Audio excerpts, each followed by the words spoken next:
As you can see, my green stalks look a little bit bare. So I got some soil, some potting mix, and I'm gonna do 1, 2, 3, 4. I'm gonna do 4 of my green stalks because I had already done the 5th one. And we're just gonna fill them up with some soil.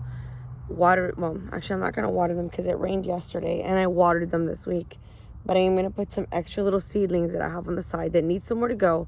And the green stalk is probably the worst place for some of them because some of them need oh my gosh, a trellis to climb up on, and I don't have any trellises right now on the green stalks. So I'm gonna do my best with what I have and get these filled up.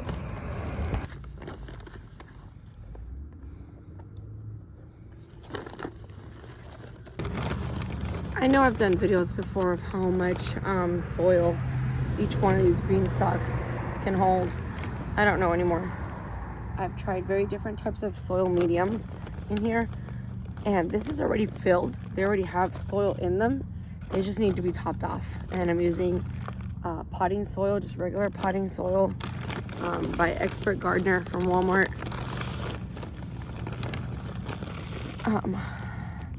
I grow as organically as humanly possible, but sometimes I do use just regular dirt. Now this dirt right here,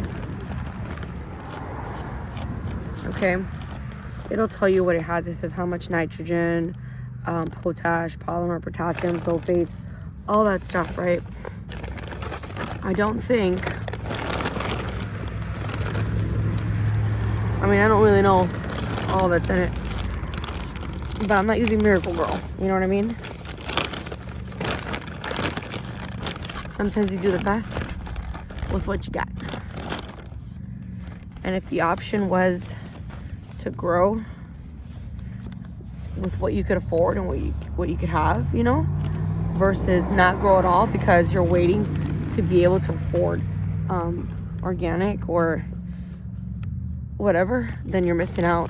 I had seen years ago somebody who motivated me very much was Jessica from Roots and Refuge, and she started out with just dollar store seeds.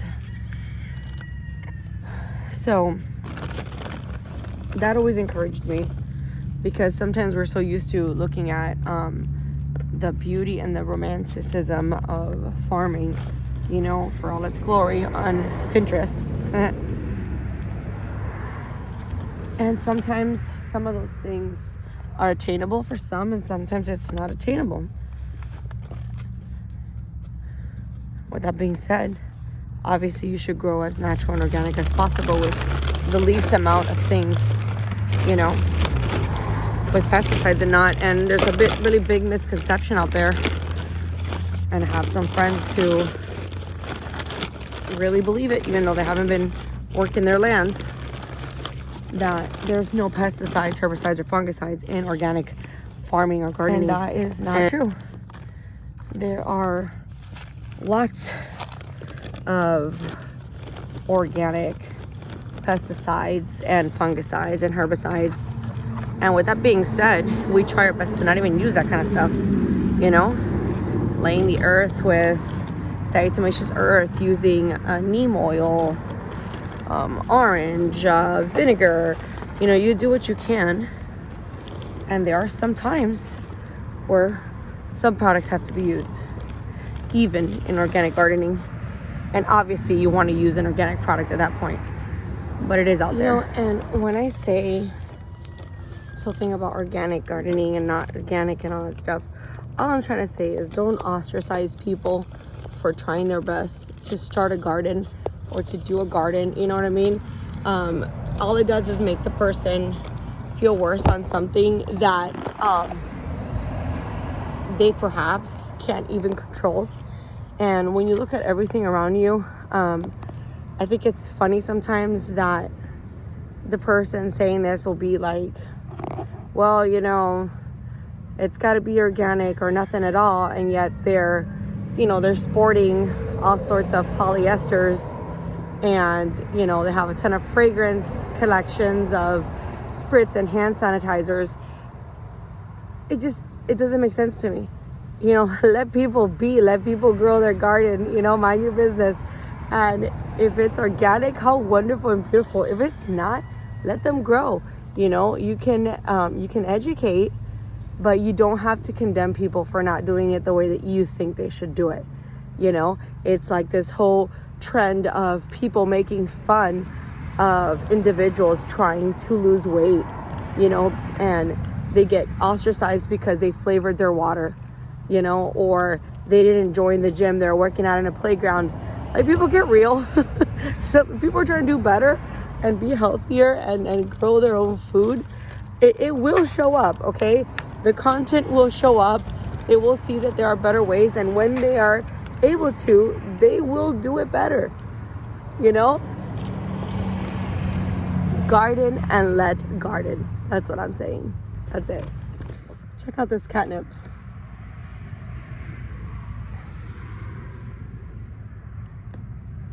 If you're looking for a nice calming tea, catnip is your friend. Abigail loves her catnip. Has a very strong, pungent smell. Sometimes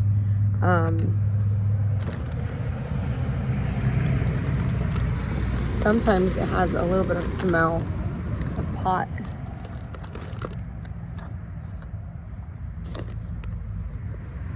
What is this? I think there's some carrots in here. I'm not sure. I think those are some carrots.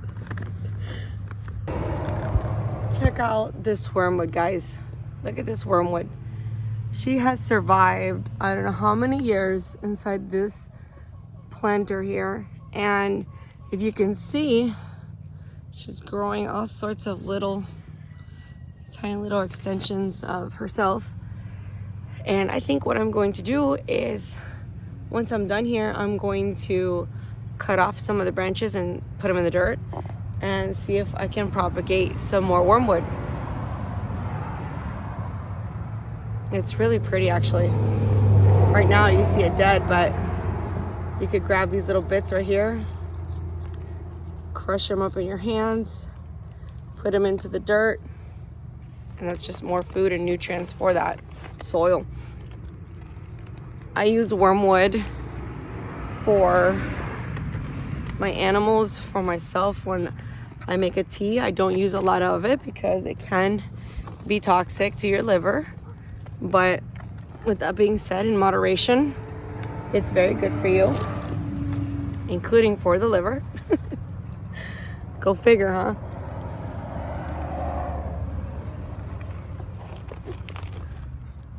So I was on the ground and I got up to fill some more soil. And check this out. Look at this beauty. Are you kidding me? I'm telling you, this is brand new. Let me show you. I just gotten these from the mail not too long ago. You could see the little plug right here. What a glorious surprise. What a beauty. Look how beautiful it's gonna look. Oh my gosh, it already looks beautiful. I'm getting some of the peppermint that got frosted. Crushing it. Putting it in the soil where the trees are. Creates a little bit of, it creates mulch, it creates food. Helps keeps the bugs away. Probably should have filmed and then spoken into the microphone so you guys wouldn't be on this headache of a roller coaster with me right now.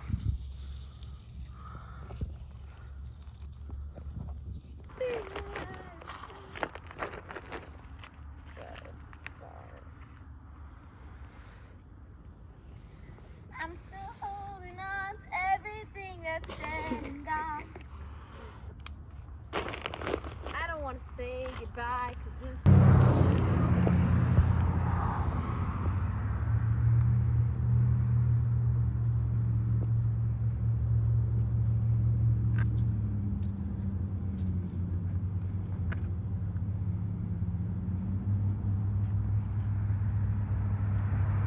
Well, it took about 2 hours because of interruptions.